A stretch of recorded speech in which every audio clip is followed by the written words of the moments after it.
नमस्कार मंडळी, आपली परंपरा या आपल्या मराठी चॅनलवर आपल्या सर्वांचे सहर्ष स्वागत आहे.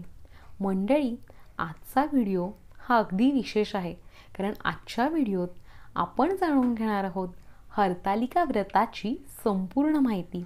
यात आपण हे जाणून घेणार आहोत की हरतालिका व्रत का करायचे असते, तसेच या व्रताचे नियम काय आहेत, संपूर्ण पूजाविधी काय आहे, कथा काय आहे ते आरतीसह आपण ऐकणार आहोत. त्यामुळे व्हिडिओ शेवटपर्यंत पाहत राहा. तसेच व्हिडिओ आवडला तर लाईक आणि शेअर नक्की करा. तसेच अशाच नवनवीन माहितीपूर्ण व्हिडिओसाठी आपली परंपरा या चॅनलला आत्ताच सबस्क्राईब करा. चला तर सुरू करूयात. मंडळी, सुख समृद्धी, ऐश्वर्य, सौभाग्यप्राप्ती, सौभाग्यवृद्धी यासाठी आपल्या हिंदू संस्कृतीत अनेक चांगली व्रतं आहेत. या व्रतांपैकी सुवासिनी व कुमारिका यांच्यासाठी हरतालिका व्रत हे अतिशय महत्त्वाचं आहे. साक्षात शंकर पार्वतींची कृपा प्राप्त व्हावी यासाठी हे व्रत केले जाते. या व्रताच्या प्रभावाने घरातील सर्व कुटुंबाचे सर्व तऱ्हेने कल्याण होते. साक्षात भगवान शंकर हे परब्रह्म आहेत, तर माता पार्वती ही जगन्माता आहे. यांच्या या व्रताद्वारे सौभाग्याला मंगलमय मानणाऱ्या सुवासिनी अंतःकरणापासून श्रद्धेने विधीपूर्वक शंकर पार्वतींचे पूजन करून आपल्या पतीसाठी सुदृढ निरामय शरीर, दीर्घायुष्य तसेच अखंड सौभाग्यासाठी मनापासून हे पूजाव्रत करतात आणि उमा महेश्वराला स्मरून श्रद्धेने प्रार्थना करतात.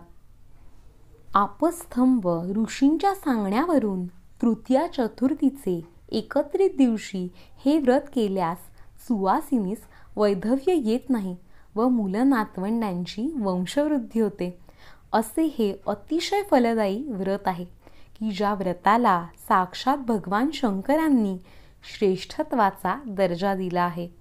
तसेच पार्वती मातेने सुख समृद्धीसाठी हे व्रत जरूर करावे अशी प्रेमपूर्वक सूचनाही आपल्याला दिलेली आहे. चला तर हरतालिका व्रताचे नियम काय आहेत ते जाणून घेऊया. व्रत सुवासिनी व कुमारिका यांनी करावे. भाद्रपद शुद्ध तृतीया या दिवशी हे व्रत करायचे असते. हरितालिका पूजा एकत्रित सुवासिनी अगर कुमारिका येऊन वटसावित्री व मंगळागौरी याप्रमाणे सामुदायिक पद्धतीने करू शकता. पूजेची जागा ही पवित्र, शुद्ध आणि स्वच्छ असावी. पूजेचे साहित्य तांब्याचे किंवा चांदीचे असावे. पूजा मांडताना पूजेचा तांब्या डाव्या बाजूला ठेवावा. पूजा करताना मध्येच उठावे लागू नये म्हणून पूजेचे सर्व साहित्य जवळच आणून ठेवावे. यथासांग पूजेनंतर विसर्जनपूर्व उत्तर पूजा होईपर्यंत मूर्ती हलवू नयेत. ती मातीच्या असल्यामुळे पूजेचे सोपस्कार हळुवारपणे करावेत. मूर्तीवर फुले उडवू नयेत. हळुवार फुले व्हावीत. देवीच्या मूर्तीवर पाणी फुलाने शिंपडावे. देवाला गंध अनामिकेने म्हणजे मधल्या बोटाच्या शेजारच्या बोटाने लावावे. कुंकू, अक्षता, फुले, अनामिका, मधले बोट व अंगठा यांच्या चिमटीने व्हाव्यात. नारळ ठेवताना नारळाची शेंडी देवीकडे असावी. विड्याची पाने उताणी व देवीकडे देठ करून देवी समोर ठेवावीत. देवीच्या उजवीकडे घंटा, डावीकडे समई आणि तुपाचा दिवा निरांजन उजवीकडे ठेवावे. उदबत्ती निरांजना जवळ ठेवावी. पूजेची सुरुवात करताना समई प्रज्वलित करावी.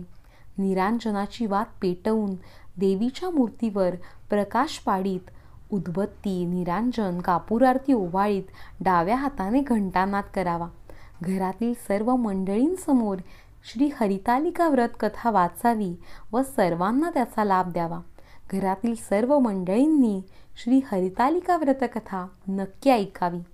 आरती म्हणून देवीला महानैवेद्य दाखवावा. पूजा करणाऱ्या सुवासिनीने किंवा कुमारिकेने पूर्ण दिवस उपवास करावा. पूजा झाल्यावर पार्वतीच्या नावाने एका सुवासिनीची खणा नारळाने ओटी भरून श्री हरितालिका पूजा व कथा हे पुस्तक द्यावे व त्यांना नमस्कार करावा. दुसऱ्या दिवशी सकाळी उत्तर पूजा होईपर्यंत समय प्रज्वलितच असलेले ठेवावे. उत्तर पूजेनंतर हरितालिकेच्या मूर्ती, देवीवर वाहिलेली फुले, पत्री, पूजेचे सर्व साहित्य विसर्जन करावे. दुसऱ्या दिवशी सकाळी उत्तर पूजा करून व्रताचे पारणे करावे. हे व्रत अत्यंत प्रभावशाली असून लाभदायक, शुभकारक, सौभाग्याचे रक्षण करणारे आहे. यश, सुख, ऐश्वर, वैभव, आनंद, कीर्ती प्राप्त करून देणारे अतिशय प्रभावी सौभाग्य व्रत आहे. हे व्रत अनंत काळापासून चालत आलेले आहे. ज्यांनी हे व्रत केले त्यांना या व्रताचे फळ मिळाले, तसेच आपल्यालाही नक्की मिळेल. चला तर आता जाणून घेऊयात हरतालिका पूजेचं साहित्य काय आहे. आपल्याला पूजा करताना कोणते कोणते साहित्य लागणार आहे.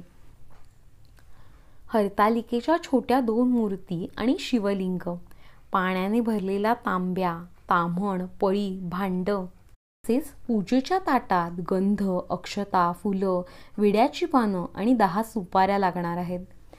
तसेच दूध, दही, तूप, मध, साखर, गूळ असेप्रमाणे दुर्वा, बेल, तुळस, जानवे, कापूर, कापसाची वस्त्रे, उदबत्ती, काडेपेटी, निरांजन, अत्तर, पाणी, हळद, काजळ, शेंदूर, बांगड्या, हळदी कुंकवाचा करंडा, फणी, मणिमंगळसूत्र, पूजेतील पत्री अशा सर्व गोष्टी लागणार आहेत. तसेच केळी, 5 प्रकारची फळे आणि शहाळे किंवा नारळ हे लागणार आहे. 2 नारळ, एक पूजेकरता आणि दुसरा सुवासिनीला ओटीत देण्यासाठी असे 2 नारळ लागणार आहेत. नवविवाहित भगिनींनी हे व्रत अवश्य करावे. हे व्रत केल्याने आदिशक्ती, आदिमाया पार्वती प्रसन्न होऊन तुमची सर्व मनोकामना पूर्ण होईल आणि संसार सुखाचा होईल. विधीपूर्वक श्रद्धा व भक्तिभावाने हे व्रत करून सदा संतुष्ट आणि सुखी राहावे. भगवान शंकर आणि पार्वती आपल्या सर्वांवर प्रसन्न होत या सदिच्छेने. आता जाणून घेऊयात हरतालिका व्रताची संपूर्ण पूजा कशी करायची आहे. पूजेची मांडणी कशी करायची आहे ते पाहूयात. चौरंग किंवा पाटावर वाळूचे शिवलिंग व त्या शेजारी पार्वती वाळूचीच तयार करायची आहे. वाळूची पार्वती आकृतीच तयार करणे अनेकांना कठीण जाते, तेव्हा पार्वती प्रतीक म्हणून एक हळकुंड ठेवावे. चौरंगावर घंटा व त्या शेजारी शंख ठेवावा. मध्यभागी गणपती ठेवावा. धातूचा गणपती नसेल तर गणपतीचे प्रतीक म्हणून एक सुपारी ठेवावी. 5 फळे ठेवावीत. पत्री कोणत्या कोणत्या लागणार आहेत. बद्री, शमी, करवीर, मालती, केतकी, अर्जुन, देवदास, दुर्वा, मरुबग, धतूर, तुलसी किंवा बिल्वपत्र. काही पत्री न मिळाल्यास त्याऐवजी अक्षता ठेवाव्यात.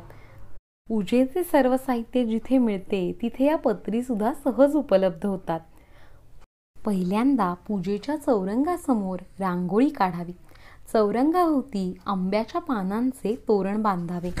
पूजेला बसण्याच्या पूर्वी प्रथम समई किंवा निरांजनवात प्रज्वलित करावी. पूजा करताना आपले तोंड पूर्वेकडे किंवा उत्तरेकडे असले पाहिजे. दक्षिण दिशेस तोंड करून बसू नये. मन प्रसन्न करून एकाग्रतेने पूजा करावी. ज्या चौरंगावर अगर पाटावर पूजा मांडली असेल त्या चौरंगावर अनेक कुमारिका व सुवासिनींनी पूजा केली तरी चालते, मात्र पूजा साहित्य प्रत्येकीचे वेगळे असावे. हे व्रत मनोभावे कुमारिकांनी केल्यास त्यांचा विवाह त्वरित जुळून येतो व त्यांना मनाप्रमाणे जोडीदार मिळतो. सुवासिनींनी हे व्रत केल्यास त्यांच्या सर्व चिंता, क्लेश, दुःख, दारिद्र्य दूर होऊन अखंड सौभाग्य प्राप्त होते. मात्र हे व्रत एकदा केल्यावर प्रतिवर्षी करावेच लागते. व्रतदिनी उपोषण करावे व रात्री जागरण करावे. व्रताच्या दिवशी स्त्रियांनी शक्यतो फलाहार करावा. आता पूजेला सुरुवात करूयात. हरतालिका पूजा आरंभ. प्रथम गणपती ताम्हणात ठेवून त्यात स्नान घालावे. स्वच्छ शुद्ध पाण्याने स्नान घातल्यानंतर पंचामृताने स्नान घालावे. पंचामृत म्हणजेच दही, दूध, साखर, तूप आणि मध. स्नान घालताना पुढील श्लोक म्हणायचा आहे. कामधेनु समुद्भूतं परमं पावनं पयः तेन स्नानं करुण्यं त्वं हेरंब गणनायका. पयः स्नानानंतर शुद्धोदकस्नानं समर्पयामि. पयोदधिधृतं चैव मधुशंकरयायुतं. पंचामृतस्नानं समर्पयामि. पंचामृताने स्नान घातल्यानंतर पुन्हा शुद्धोदकाने स्नान घालायचे आहे. शुद्धोदक स्नानं समर्पयामि.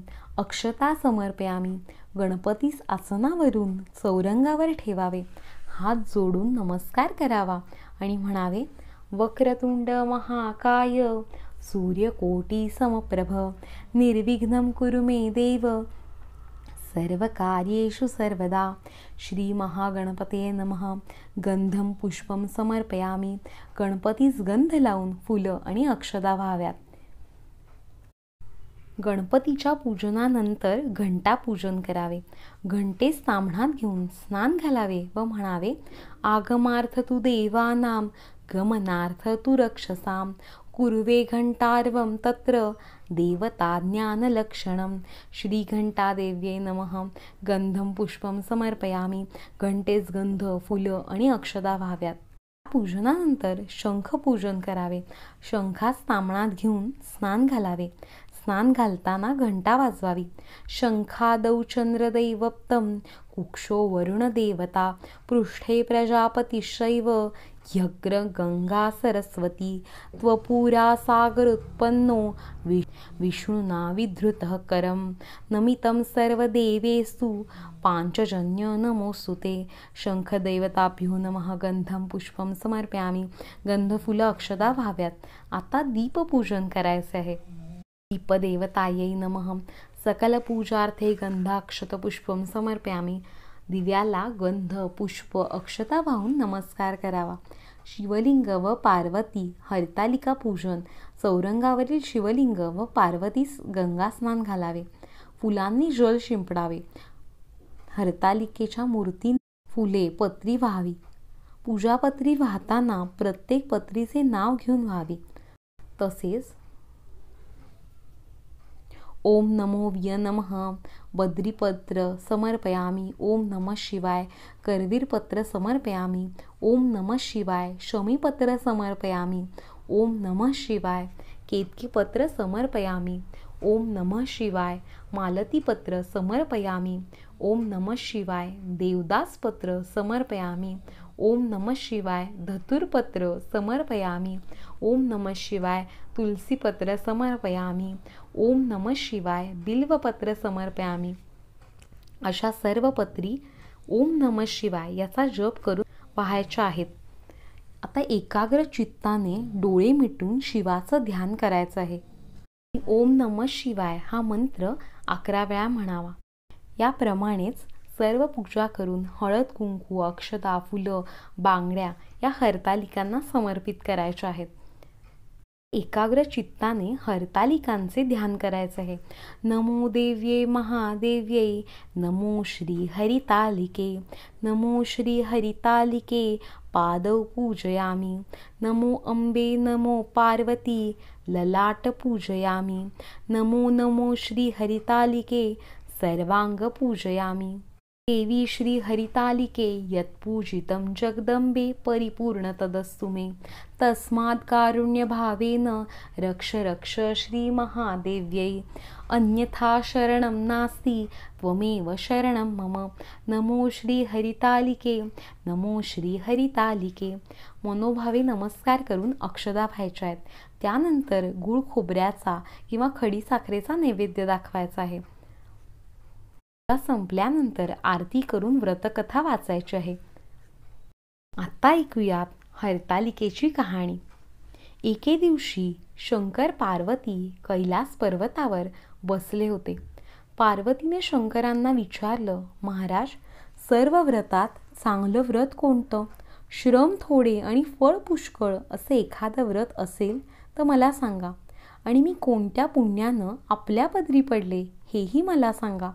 तेव्हा भगवान शंकर म्हणाले, जसा नक्षत्रात चंद्र श्रेष्ठ, ग्रहात सूर्य श्रेष्ठ, 4 वर्णात ब्राह्मण श्रेष्ठ, देवात विष्णू श्रेष्ठ, नद्यात गंगा श्रेष्ठ, त्याप्रमाणेच हरतालिका हे व्रत सर्वात श्रेष्ठ आहे. ते तुला सांगतो. तेच तू पूर्वजन्मी हिमालय पर्वतावर केलंस आणि त्याच पुण्यानं तू मला प्राप्त झालीस. ते ऐक. हे व्रत भाद्रपद महिन्याच्या पहिल्या तृतीयेला करावं. ते पूर्वी तू कसं केलंस हे मी आता तुला सांगतो. तू लहानपणी मी तुला प्राप्त व्हावं म्हणून मोठं तप केलंस. काही वर्ष तर झाडांची पिकली पाने खाऊन होतीस. थंडी, पाऊस, ऊन ही तिन्ही दुःख सहन केलीस. हे तुझे श्रम पाहून तुझ्या बापाला फार दुःख झालं व अशी कन्या कोणास द्यावी अशी त्याला चिंता पडली. इतक्यात तिथं नारद मुनी आले. हिमालयानं त्यांची पूजा केली. येण्याचं कारण विचारलं तेव्हा नारद म्हणाले, तुझी कन्या उपवर झाली आहे. ती विष्णूंना द्यावी. तो तिचा योग्य नवरा आहे. त्यांनी तुझ्याकडे करण्यासाठी मला पाठवलं आहे म्हणून मी इथं आलो आहे. हिमालयाला मोठा आनंद झाला. त्यानं ही गोष्ट कबूल केली. नंतर नारद तिथून निघून गेले. विष्णूंना ही गोष्ट कळवली. नारद गेल्यावर तुझ्या वडिलांनी ही गोष्ट तुला सांगितली. ती गोष्ट तुला रुचली नाही, तू रागवलीस. असं पाहून तुझ्या सखीनं रागवण्याचं कारण विचारलं. तेव्हा तू सांगितलंस, महादेवा वाचून मला दुसरा पती करणं नाही असा माझा निश्चय आहे. असं असूनही माझ्या वडिलांनी मला विष्णूला देण्याचं कबूल केलं आहे. असं असूनही माझ्या वडिलांनी मला विष्णूला देण्याचं कबूल केलं आहे. त्याला काय उपाय करावा? मग तुला सखीनं घोर अरण्यात नेलं. तिथं गेल्यावर एक नदी दृष्टीस पडली. जवळच एक गुहा आढळली. त्या गुहेत जाऊन तू उपवास केलास. तिथं माझं लिंग पार्वतीसह स्थापिलस. त्याची पूजा केलीस. तो दिवस भाद्रपद शुद्ध तृतीयेचा होता. रात्री जागरण केलंस. त्या पुण्यानं तेथील माझं आसन हललं. नंतर मी इथं आलो. तुला दर्शन दिलं. वर मागण्यास सांगितलं. तेव्हा तू म्हणालीस, तुम्ही माझे पती व्हावे, याशिवाय दुसरी इच्छा नाही. नंतर ती गोष्ट मी मान्य केली आणि गुप्त झालो. पुढे दुसऱ्या दिवशी ती व्रतपूजा तू विसर्जन केलीस. मैत्रिणींसह त्याचं पारायण केलंस. इतक्यात तुझे वडील तिथं आले. त्यानं तुला मलाच देण्याचं वचन दिलं. तुला घेऊन घरी गेले. मग काही दिवसांनी चांगला मुहूर्त पाहून तुला त्यानं मला अर्पण केलं. अशी या व्रतानं तुझी इच्छा पूर्ण झाली. याला हरितालिका व्रत म्हणतात. याचा विधीच असा आहे की ज्या ठिकाणी व्रत करायचं असेल त्या ठिकाणी तोरण बांधावं, केळीचे खांब लावून ते स्थळ सुशोभित करावं, पुढे रांगोळी घालून पार्वतीसह महादेवांचं लिंग स्थापन करावं, षोडशोपचारे त्याची पूजा करावी, मनोभावे त्यांची प्रार्थना करावी, रात्री जागरण करावं. या व्रतानं प्राणी पापापासून मुक्त होतो. 7 जन्मांचं पातक नाहीसं होतं. राज्य मिळतं. स्त्रियांचं सौभाग्य वाढतं. कहाणी वाचन केल्यावर सुवासिनींना यथाशक्ती वाण द्यावं. दुसऱ्या दिवशी उत्तर पूजा करावी आणि व्रताचं विसर्जन करावं. ही 60 उत्तरांची कहाणी 5 उत्तरी सुफळ संपूर्ण. तर ही होती हरतालिकेची व्रतकथा. आता पूजा संपन्न झाली आहे. आता ऐकूयात हरतालिकेची आरती. जय देवी हरितालिके, सखी पार्वती अंबिके, आरती ओवाळीते ज्ञानदीप कळीके.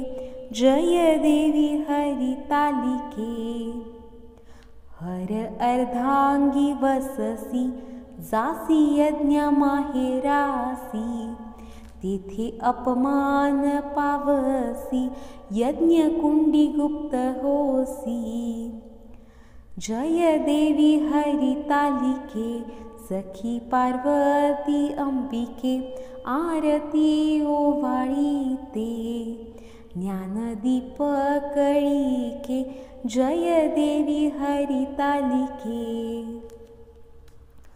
रिघसी ही माद्रीच्या पोटी, कन्या होसी तू गोमटी, उग्र तपश्चर्या मोठी, आचरसी उठा उठी जय देवी हरितालिके। सखी पार्वती अंबिके आरती ओवाळीते, ज्ञानदीप कळिके जय देवी हरितालिके। तप पंचाग्नी साधने, धूम्रपाने अधोवदने, केली बहु उपोषणे शंभुभ्रतारा कारणे। जय देवी हरितालिके। सखी पार्वती अंबिके आरती ओवाळीते, ज्ञानदीप कळिके जय देवी हरितालिके। लीला दाखविसी दृष्टी, हे व्रत करी लोकांसाठी, पुन्हा वरिसी धुर्जटी, मज रक्षावे संकटी। जय देवी हरितालिके। सखी पार्वती अंबिके आरती ओवाळीते, ज्ञानदीप कळिके जय देवी हरितालिके। काय वर्णु तव गुण अल्पमती नारायण, माते दाखवी चरण, चुकवावे जन्म मरण। जय देवी हरितालिके। सखी पार्वती अंबिके आरती ओवाळीते, ज्ञानदीप कळिके जय देवी हरितालिके। तर ही होती हरतालिकांची सुंदर आरती। आरती आवडली का? नक्की कमेंट बॉक्समध्ये सांगा आणि व्हिडिओला लाईक, शेअर आणि सबस्क्राईब करायला विसरू नका। धन्यवाद।